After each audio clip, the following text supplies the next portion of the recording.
Hi friends, आज हम लोग बात करते हैं कि हर्निया सर्जरी के बाद, स्पेशली लैप्रोस्कोपिक हर्निया सर्जरी के बाद क्या क्या प्रिकॉशंस लेने चाहिए। डिस्चार्ज के टाइम पे हमारे मन में काफ़ी कंसर्न्स रहते हैं, तो एक एक करके उन सारे पॉइंट्स को डिस्कस करते हैं। तो पहली चीज़ यह है कि for how long I have to take the bed rest. Surgery के बाद बेड रेस्ट कितना चाहिए? इसका आंसर है बेड रेस्ट की ज़रूरत नहीं है। इनफैक्ट बेड रेस्ट बिल्कुल भी रिकमेंडेड नहीं रहता है, और हम चाहते हैं कि आप एक जल्दी से जल्दी अर्ली मोबिलाइजेशन जिसे कहते हैं वो शुरू करें। इसके फ़ायदे जो हैं वो कई हैं। पहली चीज़ तो ये है कि इससे हम डीवीटी से बच सकते हैं, यानी कि डीप वेन थ्रोम्बोसिस। अगर आप जल्दी चलेंगे, ब्रीदिंग पैटर्न ठीक रहेगा, तो जो वीनस रिटर्न होता है, जो पैरों की तरफ से जो ब्लड आता है हार्ट की तरफ, वो उसका फ्लो ठीक रहेगा, जिससे जो क्लॉट्स होते हैं उनके बनने की जो संभावना है वो ऑलमोस्ट नेग्लिजिबल हो जाती है। तो पहला फ़ायदा तो यह है कि हम डीवीटी से बच सकते हैं अर्ली मोबिलाइजेशन के द्वारा। दूसरा, जो इंटेस्टाइनल एक्टिविटी है, एनेस्थीसिया के बाद जो इंटेस्टाइनल एक्टिविटी कम हो जाती है, उसकी जो रिकवरी है या return of intestinal activity is faster if you are mobilised early, जिससे कि जो कॉन्स्टिपेशन है उसमें आराम मिलता है। तीसरी चीज़ ये है कि अर्ली एक्टिविटी से हमारी जो जो एपेटाइट है वो जल्दी ही ठीक हो जाती है। और चौथी चीज़, एक साइकोलॉजिकल सपोर्ट रहता है हमको कि हम अर्ली एक्टिव अगर हो रहे हैं तो डेफिनेटली ये हमारे लिए काफ़ी मोरली काफ़ी हमको बूस्ट करता है। तो early activity is recommended. In fact you can walk on the day of the surgery. Surgery के 4 से 5 घंटे के बाद आप करवट वगैरह ले सकते हैं, उठ के बैठ सकते हैं, और शाम तक आपको चला दिया जाता है। तो जितनी जल्दी हम एक्टिव हों उतना अच्छा। जो दूसरा इंपॉर्टेंट क्वेश्चन होता है हर्निया सर्जरी के बाद कि can I go to gym. आजकल के लोग काफ़ी हेल्थ कॉन्शियस हैं, और majority of people they are regularly इधर गोइंग टू जिम और डूइंग देयर वॉकिंग और अदर एक्सरसाइजेज और योगा और प्राणायाम। तो सर्जरी के बाद जो आपकी एक्टिविटी है वो आप डे वन पे सारी जो डे टू डे एक्टिविटी है वो स्टार्ट कर सकते हैं। Walking, climbing stairs, stool pass करने के लिए बाथरूम में जाना, ये सारे काम आप खुद ही करेंगे। डे 3 तक आप इस लायक हो जाते हैं कि आप आराम से बाहर टहल लें, घर के बाहर निकल जाएं। इसके बाद तकरीबन 2 हफ्ते या 2 से 3 हफ्ते के बाद आप अपनी जो नॉर्मल जॉगिंग वगैरह है वो सारी की सारी स्टार्ट कर सकते हैं। यहाँ पर हमको ये ध्यान देना है कि we are not suppose to lift heavy weights. Heavy weights मतलब करीब 2.5 से 3 किलो तक का वज़न आप आराम से उठा सकते हैं। एक लैपटॉप का जो वेट होता है वो आप इमीडिएटली सर्जरी के बाद उतना वज़न उठा सकते हैं, उससे ज़्यादा वज़न नहीं उठाना है, क्योंकि एक बार जब हम हर्निया में मैश डालते हैं तो हीलिंग का प्रोसेस स्टार्ट हो जाता है। इसके बाद तकरीबन 4 से 5 हफ्ते के बाद आप अपना जो जिम है वो ज्वाइन कर सकते हैं। इनिशियली आपको एरोबिक्स और कार्डियो वगैरह वाली एक्सरसाइजेस पे ध्यान देना होता है।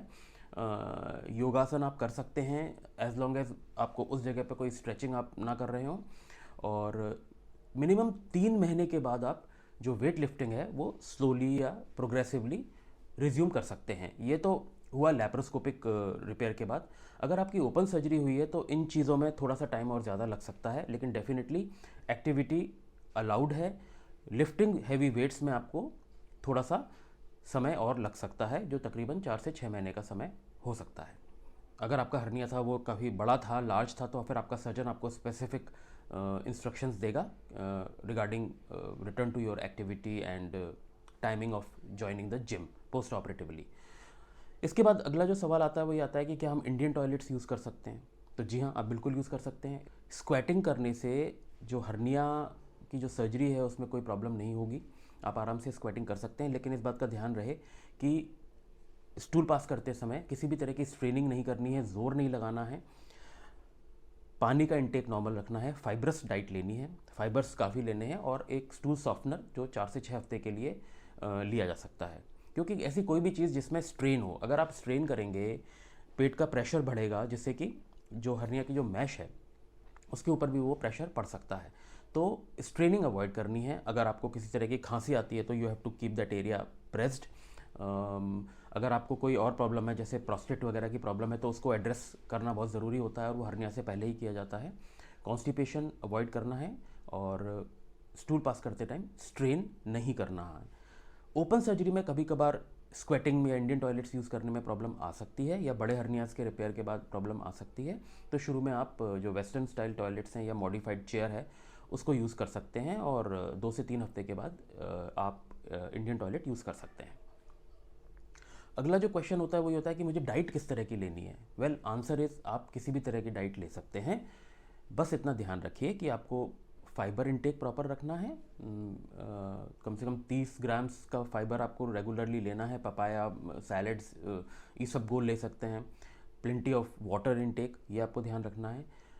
खाने में किसी तरह का कोई परहेज नहीं है। ये काफ़ी मिथ्स हैं इसमें कि हम ये खाएंगे वो खाएंगे तो प्रॉब्लम होगी, नहीं। You can eat everything including non vegetarian food, just don't get constipated, that is the most important thing. दूध पीना, किसी भी तरह की जो डाइट है आप उसको आराम से ले सकते हैं, क्योंकि हर्निया सर्जरी में हम इंटेस्टाइन्स पे काम नहीं करते। ये सारी सर्जरी जो होती है वो एब्डोमिनल वॉल में होती है, तो इसमें जो डाइट का जो कोई स्पेसिफिक इंस्ट्रक्शन नहीं रहता है। So constipation is to be avoided. साथ में थोड़ा सा प्रोटीन इंटेक हमको बढ़ाना पड़ेगा, क्योंकि वो हेल्प करता है हीलिंग में, और जो नई जो टिश्यू जो फाइब्रोसिस से जो हीलिंग होती है, कोलेजन डिपोजिशन होता है, या जैसे कहते हैं कि बॉडी सीमेंट, उसकी क्वालिटी में डेफिनेटली फ़ायदा होगा अगर आप प्रोटीन इंटेक बढ़ा देंगे। अगर आप वेजिटेरियन है तो आप प्रोटीन सप्लीमेंट या प्रोटीन पाउडर ले सकते हैं। ध्यान रहे ऐसा प्रोटीन लेना है जिसमें बहुत ज़्यादा शुगर ना हो। So always check before you take the protein supplement. अब अगला सबसे इम्पॉर्टेंट क्वेश्चन आता है कि रिकरेंस तो नहीं होगी, दोबारा तो नहीं हो जाएगा हर्निया। ये काफ़ी एक पॉइंट है जो इम्पॉर्टेंट है, और ये हमको काफ़ी स्ट्रेस भी दे सकता है कि मैं ऐसा क्या करूं जिससे कि जो सर्जरी है उसका रिकरेंस ना हो जाए।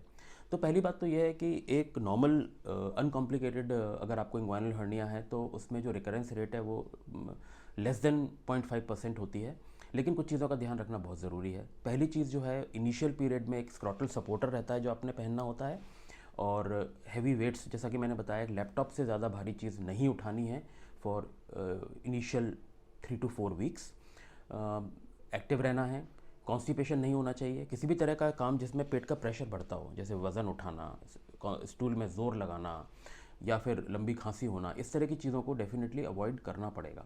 इसके अलावा जो सबसे इंपॉर्टेंट चीज़ है कि स्मोकिंग को आपको अवॉइड करना पड़ेगा। Totally you have to stop smoking, क्योंकि स्मोकिंग से जो हीलिंग में प्रॉब्लम आती है और हर्निया की रिकरेंसेस अक्सर स्मोकर्स में ज़्यादा देखने को मिलती हैं।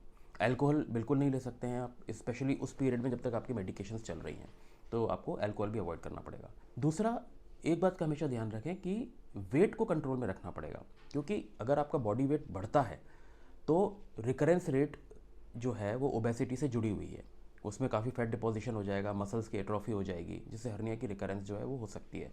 तो वेट को चेक में रखना पड़ेगा, ये बहुत इंपॉर्टेंट है। तो पोस्ट ऑपरेटिवली मैं एक बार रिवाइज करता हूँ सारी चीज़ें आपसे। सर्जरी के तुरंत बाद सारी करवट वगैरह आप ले सकते हैं, बिस्तर पे पैर मोड़ सकते हैं, इसमें कोई प्रॉब्लम नहीं है। शाम को वॉकिंग स्टार्ट कर सकते हैं। अगले दिन से आपको सारा चलना फिरना घूमना, जो डे टू डे एक्टिविटीज़ हैं वो सारी अलाउड हैं। आप कार में बैठ के ही अपने घर जाएंगे। इसके अलावा आपको कॉन्स्टिपेशन का ध्यान रखना है। कोई भी चीज़ जिसमें ज़ोर ज़्यादा लगाना पड़े या पेट का प्रेशर बढ़े, ऐसा काम नहीं करना है। फाइबर्स, प्लेंटी ऑफ फ्लूइड्स और स्टूल सॉफ्टनर या लैक्सेटिव का प्रयोग करना है। डाइट किसी भी तरह की ले सकते हैं। प्रोटीन का इंटेक थोड़ा सा बढ़ा दें। अगर आप वेजिटेरियन हैं तो फिर आप प्रोटीन सप्लीमेंट ले सकते हैं।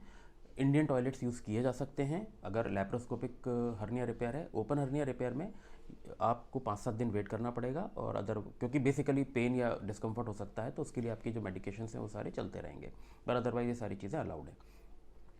3 हफ्ते के बाद आप अपना जो जिम में जो कार्डियो या एरोबिक्स है वो सारा कर सकते हैं। इनफैक्ट आपको जॉगिंग और रनिंग भी अलाउड रहेगी। 6 वीक्स के बाद आप जिम में जो वेट लिफ्टिंग है वो सारी चीज़ें कर सकते हैं, लेकिन आपको ग्रेजुअली ही आगे जाना होगा। ऐसा नहीं कि आप तुरंत ही बहुत ज़्यादा हैवी वेट्स उठाने लग जाएं। So the process needs to be slowed down. Yoga वगैरह सारी चीज़ें आप 3 हफ्ते के बाद कर सकते हैं। और लास्ट इंपॉर्टेंट पॉइंट ये है कि रिकरेंस रोकने के लिए किस चीज़ का ध्यान रखना है, तो इन्फेक्शन नहीं होना चाहिए। उसके लिए आपको क्लीनलीनेस, हाइजीन की बहुत ज़्यादा ज़रूरत है। नंबर 2, आपको स्ट्रेन नहीं करना है, ठीक है। नंबर 3, हैवी वेट्स नहीं उठाने हैं। एक लैपटॉप तक का वेट ही उठा सकते हैं शुरू के 3 हफ्ते, और जो 3 महीने के बाद आप रिज्यूम करेंगे अपना जो वेट लिफ्टिंग का जो काम है। और चौथी चीज़ है कि स्मोकिंग नहीं करनी है। 5वीं चीज़ ये है कि अल्कोहल नहीं लेना है। और 6वीं चीज़ है कि अपना जो बॉडी वेट है उसको कंट्रोल करके रखना है, नॉर्मल BMI मेंटेन करके रखनी है।